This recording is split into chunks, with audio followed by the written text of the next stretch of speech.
Hello दोस्तों, आपके अपने यूट्यूब चैनल शाला ऑनलाइन में आप सभी का स्वागत है। जैसा कि इससे पहले की 2 वीडियोस में हम बात कर रहे थे, यूडाइस पोर्टल पर हम स्कूल प्रोफाइल भरना सीख रहे थे, जिसमें पहले के 2 पार्ट में हमने बिंदु संख्या 1.1 से लेकर 1.52 तक भरना सीख लिया है। तो उसी क्रम में आगे बढ़ते हुए हम आज इस वीडियो के पार्ट 3 में आपका स्वागत करते हैं। आइए शुरू करते हैं। बिंदु संख्या 1.53, availability of free text books, teaching learning material TLM, play material in current academic year and graded supplementary material for previous academic year। अब इस बिंदु में आपको निःशुल्क पाठ्य पुस्तकें, शिक्षण अधिगम सामग्री और खेल सामग्री की जानकारी देनी है और पिछले वर्ष की पूरक सामग्री के बारे में बताना है। चलिए देखते हैं। Whether complete set of free textbook received, क्या आपको वर्तमान सत्र के लिए निःशुल्क पाठ्य पुस्तकों के कंप्लीट सेट प्राप्त हो चुके हैं। इस कॉलम में आपको प्राइमरी की जानकारी देनी है और इस कॉलम में आपको अपर प्राइमरी सेक्शन की जानकारी देनी है। यदि आपको प्राइमरी सेक्शन के लिए निःशुल्क पाठ्य पुस्तकें प्राप्त हो चुकी है तो आप येस पर क्लिक करेंगे। यदि आपको अपर प्राइमरी के लिए निःशुल्क पाठ्य पुस्तकें प्राप्त हो चुकी है तो आप यहाँ पर येस पर क्लिक करेंगे। When were the text books received in current academic year, आपको वर्तमान शिक्षण सत्र में निःशुल्क पाठ्य पुस्तकें कब प्राप्त हुई थी। यहाँ आपको महीने के बारे में बताना है। जैसे इस विद्यालय को अगस्त माह में निःशुल्क पाठ्य पुस्तकें प्राप्त हुई थी। Whether TLM is available for each grade, क्या प्रत्येक कक्षा के लिए टीचिंग लर्निंग मटेरियल अवेलेबल है। यदि अवेलेबल है तो यस करेंगे, अन्यथा नो पर क्लिक करेंगे।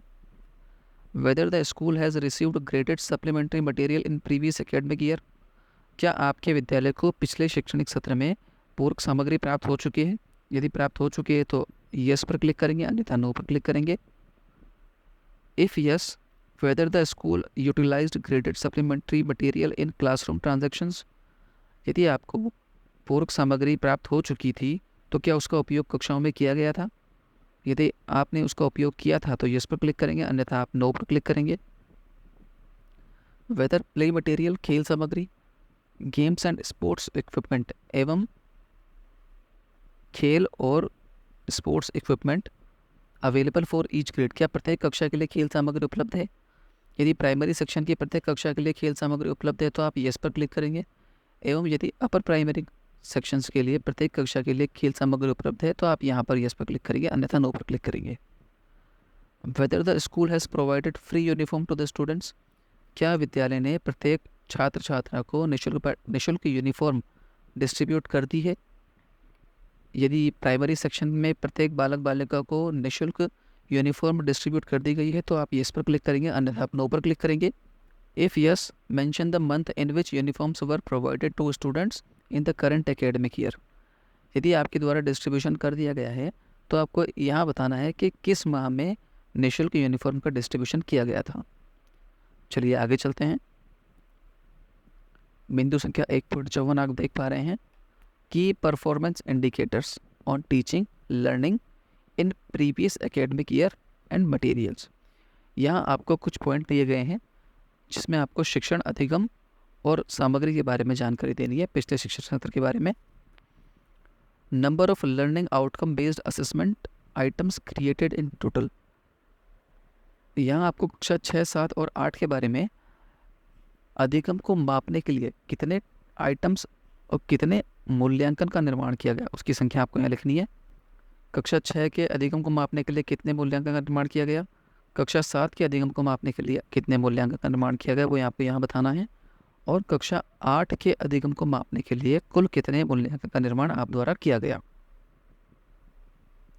चलिए आगे चलते हैं। Whether the school actively undertakes academic enrichment activities such as project, group work, portfolio, virtual labs, class performances, quizzes, debates, creative writing. इसका अर्थ है कि आपका विद्यालय क्या शैक्षणिक गतिविधियों का आयोजन करता है जिससे कि बालक का मानसिक विकास हो। अब गतिविधियाँ कौन कौन सी हो सकती है, प्रोजेक्ट हो सकता है, समूह वर्क हो सकता है, पोर्टफोलियो हो सकता है, वर्चुअल लैब हो सकती है, कक्षा का परफॉर्मेंस हो सकता है, क्विज एक्टिविटीज़ हो सकती है, डिबेट वाद विवाद हो सकते हैं, क्रिएटिव राइटिंग हो सकती है जैसे कि निबंध, कहानी आदि। यदि आप इस तरह की एक्टिविटीज़ करवाते हैं तो कक्षा 1 से लेकर के जहाँ तक भी आपका विद्यालय है वहाँ आपको जिससे कि यह विद्यालय कक्षा 8 तक संचालित है, तो इसमें प्रत्येक तरह की गतिविधि करवाई जाती है, इसलिए सभी में यस किया गया है। आगे चलते हैं। Number of students received orientation on cyber safety. क्या आपके विद्यालय में विद्यार्थियों को साइबर सुरक्षा के बारे में जानकारी दी गई है? यदि जानकारी दी गई है तो कितने विद्यार्थियों को जानकारी दी गई है, इसकी संख्या आपको यहाँ लिखनी है। Number of students received training on psycho social aspects. आपके विद्यालय में छात्र छात्राओं को मानसिक और सामाजिक विकास के बारे में क्या उन्हें जानकारी दी गई है अथवा ट्रेनिंग दी गई है? तो ऐसे कितने विद्यार्थियों को प्रत्येक कक्षा में ट्रेनिंग दी गई है, उसकी संख्या आपको यहाँ लिखनी है। चलिए आगे चलते हैं। बिंदु संख्या 1.55.1 आप यहाँ देख पा रहे हैं, school safety and other parameters. Weather the school disaster management plan SDMP has been developed. क्या आपके विद्यालय में विद्यालय डिजास्टर मैनेजमेंट प्लान SDMP बना लिया गया है? यदि बना लिया गया है तो आप यहाँ यस पर क्लिक करेंगे, अन्यथा आप नो पर क्लिक करेंगे। Whether structural safety audit has been conducted. क्या आपके विद्यालय में आपके विद्यालय की स्ट्रक्चरल ऑडिट कि आपका विद्यालय सुरक्षित है या नहीं, ये कर ली गई है? यदि करवा ली गई है तो यस करेंगे, अन्यथा आप नो पर क्लिक करेंगे। Whether non structural safety audit has been conducted. क्या नॉन स्ट्रक्चरल सेफ्टी ऑडिट कर ली गई है? यदि आपके द्वारा करवा ली गई है तो यस करेंगे, अन्यथा नो पर क्लिक करेंगे। Whether CCTV cameras are available in your school. क्या आपके विद्यालय में CCTV कैमराज लगे हुए हैं? यदि लगे हुए हैं तो यस करेंगे, अन्यथा आप नो पर क्लिक करेंगे। Whether fire extinguishers are installed. क्या आपके विद्यालय में आग बुझाने वाले फायर एक्सटिंग्विशर्स अवेलेबल हैं? यदि अवेलेबल है तो यस करेंगे, अन्यथा नो पर क्लिक करेंगे। Does the school have a nodal teacher for school safety. क्या आपके विद्यालय की सेफ्टी की जिम्मेदारी के लिए कोई नोडल टीचर नियुक्त किया गया है? यदि नियुक्त किया गया है तो यस करेंगे, अन्यथा नो पर क्लिक करेंगे। Whether students and teachers undergo regular training in school safety and disaster preparedness. क्या आपके विद्यालय के अध्यापक एवं छात्र स्कूल सेफ्टी और डिजास्टर को लेकर के क्या उनके कोई मॉक ड्रिल या उनकी तैयारी के लिए कोई ट्रेनिंग करवाई जाती है? यदि इस प्रकार की कोई ट्रेनिंग करवाई जाती है तो आप यस करेंगे, अन्यथा यहाँ नो पर क्लिक करेंगे। Whether disaster management is being taught as part of the curriculum. क्या आपके करिकुलम में डिजास्टर मैनेजमेंट को सिखाया जाता है? यदि सिखाया जा रहा है तो यस करेंगे, अन्यथा आप नो पर क्लिक करेंगे। Whether school has received grant for self defence training for girls. क्या आपके विद्यालय की बालिकाओं के लिए सेल्फ डिफेंस ट्रेनिंग के लिए कोई राशि आपको प्राप्त हुई है? यदि इस प्रकार की कोई राशि प्राप्त हुई है तो आप यस करेंगे, अन्यथा आप नो पर क्लिक करेंगे। Mention number of girls students provided self defence training upper primary secondary higher secondary grades. आपके विद्यालय की प्राइमरी कक्षाओं की बालिकाओं को छोड़कर कितनी बालिकाओं को सेल्फ डिफेंस की ट्रेनिंग दी गई है, उसकी संख्या आपको यहाँ लिखनी है। Whether the school has displayed safety guidelines on display board. क्या आपके विद्यालय में डिस्प्ले बोर्ड पर सुरक्षा से जुड़े कुछ गाइडलाइंस लिखी गई है? यदि इस प्रकार की गाइडलाइंस लिखी गई हैं तो आप यस करेंगे, अन्यथा आप नो पर क्लिक करेंगे। नीचे के इन बिंदुओं को हम अगले पेज पर समझते हैं। आइए देखते हैं। Whether the school has appointed any teacher as a first level counsellor. क्या आपके विद्यालय में किसी टीचर को फर्स्ट लेवल काउंसलर के रूप में नियुक्त किया गया है? यदि नियुक्त किया गया है तो यस करेंगे, अन्यथा आप नो पर क्लिक करेंगे। Frequency of safety and security audit of schools for ensuring child safety by involving all stakeholders SMC, parents, senior students, senior girls students. इस बिंदु का अर्थ यह है कि आपके द्वारा शिक्षण सत्र में बच्चों की सेफ्टी को लेकर सभी को शामिल करते हुए, जैसे कि SMC के सदस्य, अभिभावक, सीनियर स्टूडेंट्स और सीनियर बालिकाएं, इन सभी को शामिल करते हुए शैक्षणिक सत्र में कितनी बार सेफ्टी ऑडिट की जाती है? यदि एक बार की जाती है तो वंस, यदि 2 बार की जाती है तो ट्वाइस, यदि 3 बार की जाती है तो थ्राइस। इनसे को आपको लिखना है। बिंदु संख्या 1.55.13 देखिए। Is the school displaying photographs of all teachers in a school. क्या विद्यालय में सभी अध्यापकों के फोटोग्राफ दर्शाए जा रहे हैं? अगर दर्शाए जा रहे हैं तो यस करेंगे, अन्यथा आप नो पर क्लिक करेंगे। हैज़ द स्कूल अडोप्टेड और इनिशिएटेड विद्या प्रवेश मॉड्यूल। क्या आपके विद्यालय में विद्या प्रवेश मॉड्यूल शुरू कर दिया गया है? यदि कर दिया गया है तो यस पर क्लिक करेंगे, अन्यथा नो पर क्लिक करेंगे। Students attendance captured. आपके विद्यालय में जो बच्चों की उपस्थिति है वो किस प्रकार से ली जाती है? यदि आप रजिस्टर में लेते हैं तो 1 सेलेक्ट करेंगे, यदि आप डिजिटली लेते हैं, इलेक्ट्रॉनिकली लेते हैं, तो आप 2 सेलेक्ट करेंगे। यदि बायोमेट्रिक के जरिए ली जाती है तो 3 सेलेक्ट करेंगे। टीचर्स अटेंडेंस कैप्चर्ड, अध्यापकों की जो उपस्थिति है वो किस प्रकार से ली जाती है। यदि रजिस्टर के जरिए ली जाती है तो 1 पर क्लिक करेंगे। यदि इलेक्ट्रॉनिकली ली जाती है तो 2 पर क्लिक करेंगे। और यदि बायोमेट्रिक के जरिए ली जाती है तो 3 पर क्लिक करेंगे। Whether the school has constituted youth club, क्या आपके विद्यालय में यूथ क्लब का गठन किया गया है। इसमें से आपको यस और नो पर क्लिक करना है। Whether the school has constituted eco club, क्या आपके विद्यालय में इको क्लब का गठन किया गया है। यदि गठन कर लिया गया है तो यस करेंगे, अन्यथा नो पर क्लिक करेंगे। Whether teacher identity cards are issued to all teachers in the school, क्या आपके विद्यालय में सभी अध्यापकों को पहचान पत्र वितरित कर दिए गए हैं। यदि वितरित कर दिए गए हैं तो यस करेंगे, अन्यथा नो पर क्लिक करेंगे। State school standard authority SSSA self certification obtained, क्या आपके विद्यालय द्वारा स्टेट स्कूल स्टैंडर्ड अथॉरिटी द्वारा सेल्फ सर्टिफिकेशन ऑब्टेन यानी कि प्राप्त कर लिया गया है।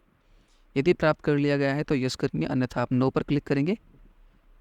इस प्रकार ये मॉड्यूल समाप्त होता है। हम आगे देखते हैं क्या आता है। रिसिप्ट्स एंड एक्सपेंडिचर, इस मॉड्यूल में आपको विद्यालय की प्राप्त होने वाली राशि और खर्चे का विवरण आपको भरना है। बिंदु संख्या 1.56 देखिए।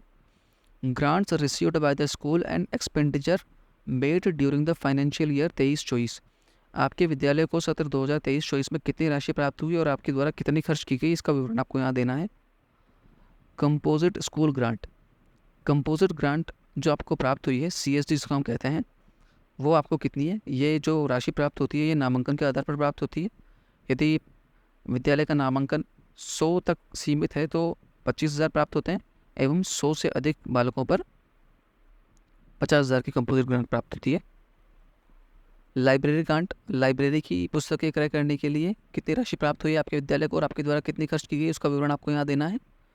Grant for major repairs, repair यानी कि मरम्मत के लिए आपके विद्यालय को जो राशि प्राप्त हुई और जो राशि आपने खर्च की उसका विवरण आपको यहाँ देना है।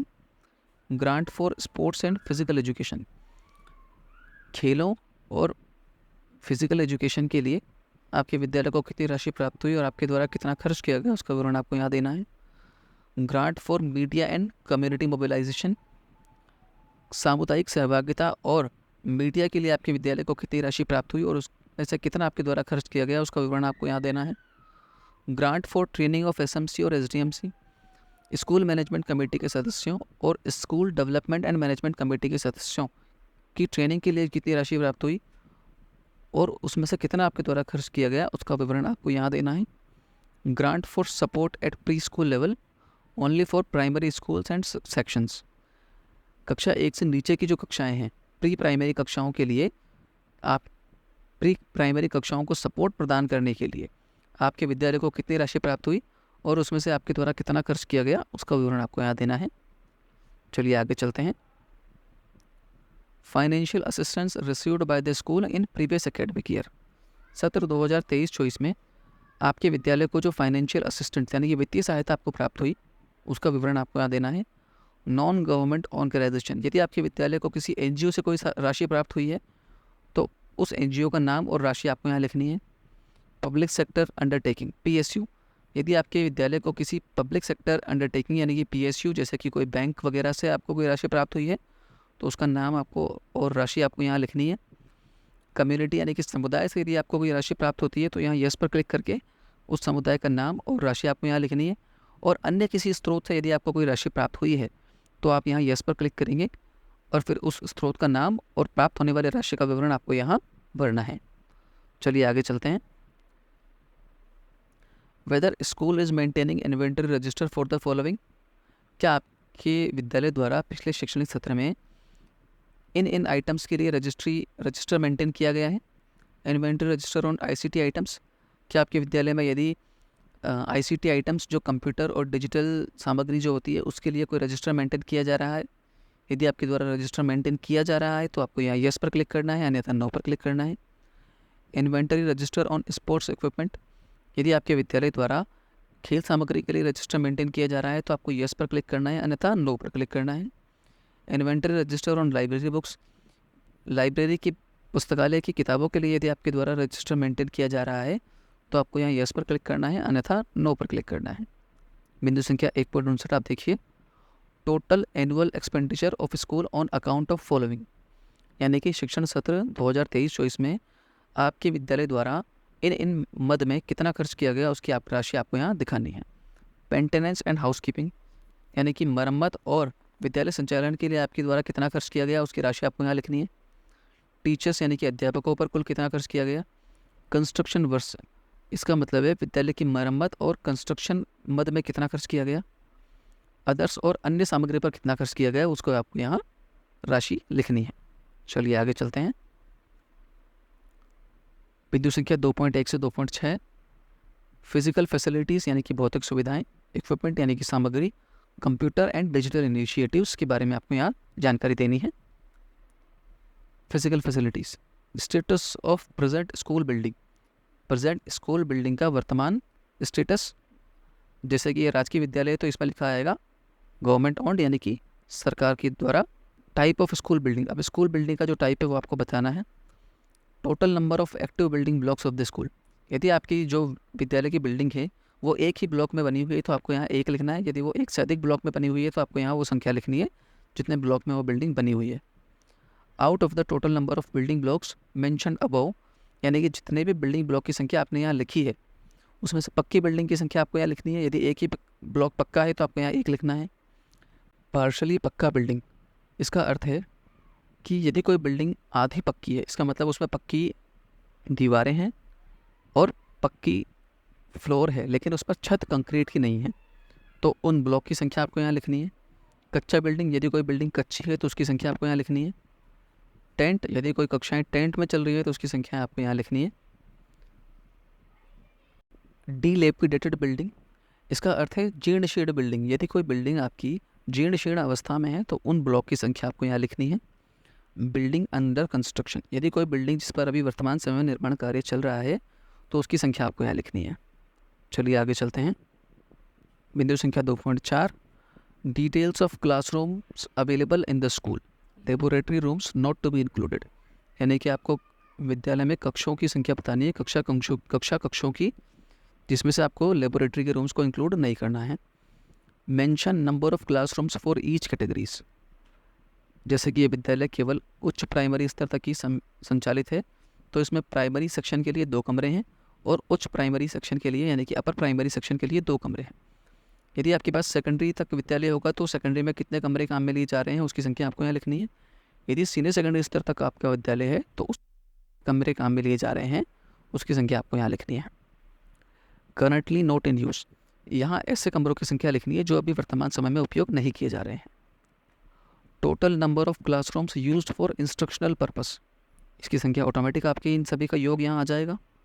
Number of classrooms under construction, यदि आपके विद्यालय में किसी कक्ष का निर्माण कार्य वर्तमान समय में चल रहा है तो उनकी संख्या आपको यहाँ लिखनी है। Number of classrooms in dilapidated condition, इसका अर्थ है यदि स्कूल में कोई कक्ष जीर्ण शीर्ण अवस्था में है तो उन कक्षों की संख्या आपको यहाँ लिखनी है। Details of classrooms by condition, यानी कि वर्तमान स्थिति के आधार पर आपको यहाँ क्लासरूम्स की संख्या लिखनी है। पक्के कमरे जो अच्छी कंडीशन में है उनकी संख्या आपको यहाँ लिखनी है। पक्के कमरे जिनकी छोटी मोटी मरम्मत जिनकी आवश्यकता है उनकी आपको यहाँ लिखनी है संख्या। और ऐसे पक्के कमरे जिनको अधिक मात्रा में रिपेयर की आवश्यकता है, मरम्मत की आवश्यकता है, उनकी संख्या आपको यहाँ लिखनी है। इसी प्रकार पार्शली पक्का यानी कि आधे पक्के कमरे जो बहुत अच्छी अवस्था में है उनकी संख्या आपको यहाँ लिखनी है। जिनको छोटे मोटे रिपेयर की आवश्यकता है उनकी संख्या, और जिनको अधिक मात्रा में रिपेयर की आवश्यकता है उनको आपको यहाँ संख्या लिखनी है। ऐसे कच्चे कमरे जो अच्छी अवस्था में है उनकी संख्या आपको यहाँ लिखनी है। ऐसे कच्चे कमरे जिनको छोटे मोटे रिपेयर की आवश्यकता है, मरम्मत की आवश्यकता है, उनकी संख्या आपको यहाँ लिखनी है। और ऐसे कच्चे कमरे जिनको अधिक मात्रा में रिपेयर की आवश्यकता है उनकी संख्या आपको यहाँ लिखनी है। और यदि आपका विद्यालय टेंट में संचालित है, यदि कोई कक्ष टेंट में संचालित है तो अच्छी अवस्था के टेंट की संख्या आपको यहाँ लिखनी है। और ऐसे टेंट वाले कक्ष जिनको छोटे मोटे रिपेयर की आवश्यकता है उसकी संख्या आपको यहाँ लिखनी है।